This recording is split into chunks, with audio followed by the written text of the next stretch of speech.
É isso aí, meus alunos. Voltamos agora aqui com a nossa revisão sobre essas duas questões que tanto confundem a cabeça. E realmente, quando você vai falar da definição de nicho ecológico, causa uma certa confusão, né, na cabeça da gente, porque o que é exatamente o nicho ecológico? É importante você saber que não é o mesmo que habitat, né, o hábitat, tá bom? Isso é ponto. Quando você ouvir uma definição de que nicho ecológico é onde o animal mora, né, o ser vivo reside, né, a casa dele, ou algo que tenta assemelhar nicho ecológico a isso está errado. Quando alguém se refere assim, muitas pessoas falam isso, por exemplo, comercialmente. Eu vou abrir uma empresa porque agora eu estou produzindo aí um determinado produto que esse nicho está sendo muito bem explorado agora, né? Esse nicho é um nicho do mercado que está sendo muito bem aceito, tá bom? Como se fosse um local, e não é, né? Não é. O nicho é basicamente uma função de um ser vivo dentro de uma cadeia, não, né? De um ambiente, né? De um ecossistema, pronto, a palavra seria essa, né? E o habitat é outra coisa totalmente diferente. Joga lá na tela, né? Basicamente é isso que eu acabei de falar, mas aqui a gente vai falar olhando para as figuras. Então, um habitat, você pega uma espécie, tá? Para exemplo, não que num habitat só caiba uma espécie, mas você pega uma espécie e pensa aonde que essa espécie vive. Vamos lá para o leão. Aonde você vai encontrar leão? A primeira coisa que vem na tua cabeça é lá na savana africana, não é verdade? Você imagina um leão aqui na Amazônia? Não, porque não é o hábitat de um leão. Você imagina uma onça aqui na Amazônia? Tá, você imagina. Se eu falar isso não vai soar estranho, porque a gente sabe que a casa da onça são florestas, no caso aqui a Amazônia, mas que tem essa característica, tá bom? Da floresta com a umidade, com as condições do clima, né, que oferece, tá bom? Então, habitat é o local físico onde reside um determinado animal. Esse local vai incluir o quê? Essas condições desse local precisam estar em consonância com a fisiologia do animal, ou seja, o organismo do animal ele precisa estar de acordo com a adaptação a esse tipo de ambiente, com relação a clima, com relação a solo, água, maneira de se alimentar, forma de se reproduzir, enfim. Já o nicho ecológico, né, é todo o comportamento de uma determinada espécie dentro de um ambiente. Ele é o quê? Ele se alimenta de carne, ele se alimenta de vegetais, né? Então, se ele se alimenta de carne, o inseto vai fazer parte do nicho ecológico dele? Olhando por esse lado, não, né? A grosso modo assim, não vai fazer. Tá? Então, toda atividade desenvolvida por esse animal ou por esse ser vivo em um ambiente e tudo que está envolvido, né, nessa atividade que ele pratica fazem parte do nicho ecológico, tá bom?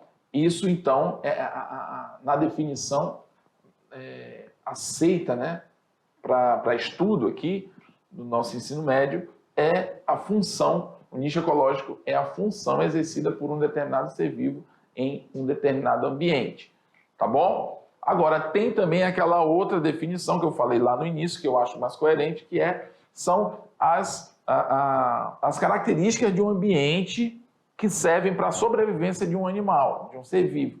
Então, isso faz parte do nicho ecológico de um ser vivo, tá bom? É uma forma que eu acho mais tranquila de entender. Mas, para você, é o quê? A função de um ser vivo dentro de um ecossistema. Isso é nicho ecológico. E habitat é onde ele mora, tá bom? Então, vamos lá.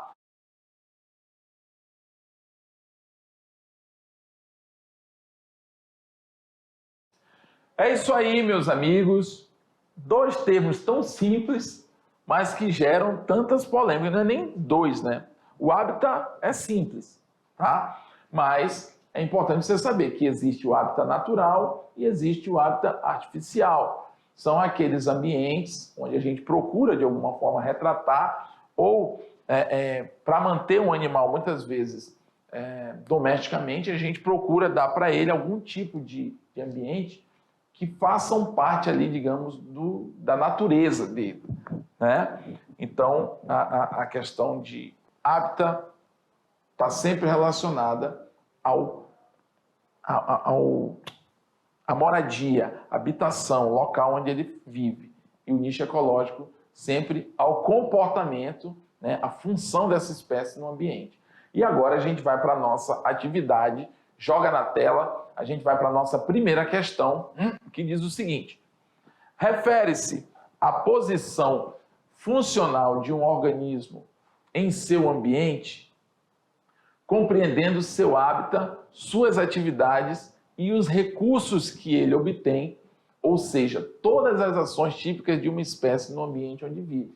O conceito apresentado no texto diz respeito a... Existe um conceito aqui sendo falado, pessoal, tá? Aqui, ó, até aqui. Aqui ele está afirmando um conceito. E a pergunta é, esse conceito se refere a quê? Então, quando a gente diz, ó, atividades e os recursos que ele obtém, as ações típicas de uma espécie no ambiente, a gente está falando de quê? De casa? De hábitat especificamente? Não. Agora, é importante você também compreender que o hábitat, tá? Ele também faz parte das variáveis de um nicho ecológico, tá bom? Não é só o que ele faz, como ele se alimenta, né? Também o fato de aquele ambiente ser o hábitat para uma determinada espécie significa que ele também faz parte do nicho, mas ele não é o nicho, ele é uma característica do nicho, entendeu? Então, quando a gente fala isso, refere-se à posição funcional, ou seja, ao que esse animal faz, né? A ação dele dentro desse ambiente. Isso se refere a quê? Ou seja, esse conceito está se referindo a quê? A um ecossistema, a um nicho ecológico, a um hábitat, a uma comunidade, ao ecótono. Ecótono seria uma área de transição. Ecótono não é uma condição de vida. Ecótono é uma dinâmica, é uma dinâmica de vegetação, né? É um espaço físico onde está acontecendo ali uma transição entre um ambiente e outro, dentro de um ambiente, né? Dentro de um ambiente maior, tá? Como, por exemplo, a região floresta e a região aquática. Então, sempre ali na beira da água tem uma mata ciliar, uma zona de transição para a terra firme até a água, tá? Comunidade é o quê? É a união, assim, a junção de vários animais ou seres vivos de espécies diferentes em um determinado local. Determinado local, né? Isso é comunidade. Isso, ou seja, o que está escrito na questão não é conceito de comunidade. Hábitat é onde o indivíduo reside. Ecossistema é a interação entre fatores bióticos, ou seja, seres vivos, e os fatores abióticos, que são os seres, que são as características não vivas de um ambiente. Isso constitui um ecossistema. Então, não é... A questão tem tudo a ver, né, com nicho ecológico, tá bom? Afinal de contas, aliás, e diga-se de passagem, essa definição que está nesse enunciado aqui, ela tem uma definição bem certeira, né, do que é o nicho ecológico. Tá bom, pessoal? Então, letra B de bola. 2. Ao longo dos anos, vários pesquisadores descreveram seu ponto de vista sobre o que seria nicho ecológico. Em 1927, surgiu o conceito de nicho funcional, associado ao lugar do animal no meio biótico. Em 1957, os termos de nicho fundamental e nicho realizado. Esses dois últimos conceitos relacionam todos os aspectos necessários à sobrevivência de uma espécie num local, ou parte desse aspecto, respectivamente. Os termos utilizados para definir nicho ecológico no texto foram descritos por, nós vimos isso durante a aula, Hutchinson, né, e Joseph Grinnell, Ernest Haeckel e Hutchinson, Joseph Grinnell e Ernest Haeckel, Charles Elton e Hutchinson, Joseph Grinnell e Charles Elton. Se você se ligou ali durante a explicação, essas afirmações que a gente viu no enunciado, elas dizem respeito aos conceitos elaborados aí por Charles Elton e Hutchinson, tá bom? Então, letra D de dado. Terceira questão. Em ecologia, o espaço físico, em conjunto com os fatores abióticos que condicionam o ecossistema, é denominado hábitat. Os hábitats podem ser classificados em naturais e artificiais. Para a conservação, tem um erro aqui. Para a conservação de várias espécies, né, muitas são direcionadas aos hábitats artificiais. Que fatores podem ser considerados primordiais para a averiguação da adaptação dessas espécies ao cativeiro? O que precisa ser levado em consideração num cativeiro, que são os primeiros fatores que devem ser observados para que eu construa um hábitat artificial? Eu preciso dar para esse novo ser, aliás, para esse animal, né, nesse hábitat artificial que eu estou promovendo, eu preciso o quê? Eu preciso promover para ele uma tranquilidade, para que ele possa se reproduzir, para que ele possa se alimentar e que ele possa se abrigar, não é verdade? Ou seja, não é só isso, mas isso é como se fosse o básico, entendeu? Então, a manutenção da alimentação e da reprodução. Eu preciso mexer nesse ambiente onde eu vou colocar esse animal, eu preciso adaptar, dependendo da espécie que for, eu preciso fazer com que ela pareça familiar para ele, ou que de alguma forma ela passe uma segurança de que ali ele pode ficar tranquilo e relaxar, né? Então, quando ele pergunta assim, que fatores podem ser considerados primordiais para a averiguação da adaptação destas espécies ao cativeiro, né? Ou seja, esse cativeiro tem que promover o que? A manutenção da alimentação e a reprodução. Tendo isso, você vai facilitar a sobrevivência, né? Vai permitir com mais facilidade que o animal se acostume nesse ambiente. Então, essa foi a questão 3. Agora, questão 4. Quando o hábitat é destruído, uma população é obrigada a migrar para outra região. Entretanto, nem sempre o novo ambiente é adequado às suas condições de vida. A destruição de um hábitat é uma das principais causas da perda da biodiversidade. Cite processos decorrentes da atividade humana que podem desencadear esse processo. Durante a aula, nós pontuamos algumas dessas ações antrópicas, né? Ações antrópicas são ações do homem, tá, pessoal? Agora, não é necessário só você citar, ou seja, não precisa ser exatamente aquilo, porque isso é muito fácil de deduzir, né? O que vai proporcionar a destruição de um hábitat? O que geralmente a gente vê acontecendo? O homem destruindo a natureza para quê?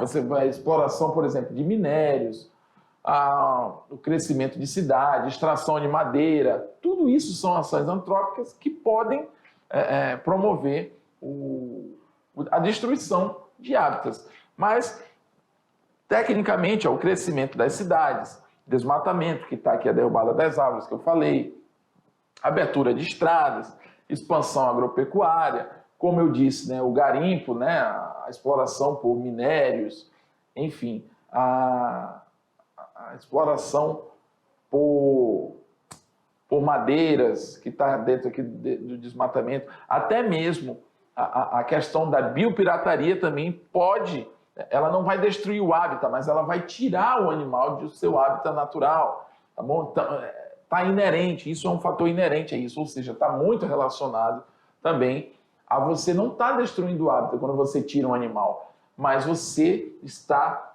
extirpando desse animal a casa dele, você está tirando ele do local onde ele se sente à vontade. Então isso não deixa de ser uma destruição, né, de hábitat para o animal, tá bom? Então essa foi a quarta questão. Quinta questão. Se por um lado o ser humano como animal é parte integrante da natureza e necessita dela para continuar sobrevivendo, por outro, como ser social, cada dia mais sofistica os mecanismos de extrair da natureza recursos que, ao serem aproveitados, podem alterar de modo profundo a funcionalidade harmônica dos ambientes naturais. A relação entre a sociedade e a natureza vem sofrendo profundas mudanças em razão do conhecimento técnico. A partir da leitura do texto, identificamos a possível consequência do avanço da técnica sobre o meio natural. Quais esses avanços? As mudanças provocadas pelas ações humanas sobre a natureza foram mínimas, uma vez que os recursos utilizados são de caráter renovável. O homem, agora a letra B. O homem, a partir da evolução técnica, conseguiu explorar a natureza e difundir harmonia na vida social. C. As degradações produzidas pela exploração dos recursos naturais são reversíveis, o que, de certa forma, possibilita a recriação da natureza. D. O desenvolvimento técnico dirigido para a recomposição de áreas degradadas superou os efeitos negativos da degradação. E. Sociedade aumentou o uso de insumos químicos, agrotóxicos e fertilizantes, e assim os riscos de contaminação. Então, essa aqui, né, pessoal? Essa aqui está na cara, que é a letra I, né? Esses tipos de comportamento, né, da sociedade, essa necessidade de insumos químicos para ter um resultado mais rápido, por exemplo, para a produção de alimentos, tudo isso causam assim riscos de contaminação, né, para o solo. Isso vai influenciar as vidas que dependem daquele solo, né? Até mesmo a próximo plantio num local desse, ele já fica inviável, porque ele foi usado agora, esse produto químico, por exemplo, né? E para uma próxima safra, aquela mesma planta, muitas vezes ela não pode ser plantada naquele mesmo local, porque a própria química que fez ela desenvolver passa a não ser muito boa para ela naquela próxima temporada. Então vai ser plantada outra coisa ali, para que o solo seja oxigenado e volte ao normal, para depois voltar e plantar aquela planta que antes teria sido plantada ali, enfim. Isso aí já é uma outra questão. Tá bom, pessoal? Então essa foi a nossa aula sobre hábitat e nicho ecológico. Espero que vocês tenham conseguido entender, tá? Mas sempre que você tiver alguma dúvida, faça a sua busca ativa, faça a sua pesquisa também, porque internet não é só para assistir Naruto, não é só para assistir The Walking Dead, essas coisas não, tá, pessoal? A internet também serve para você pesquisar, tirar suas dúvidas e aprender muito mais sobre as questões aqui, no meu caso, sobre biologia, tá bom? Qualquer coisa, assiste a aula de novo, eu tenho certeza que você vai tirar suas dúvidas. Beleza? Vamos para frente.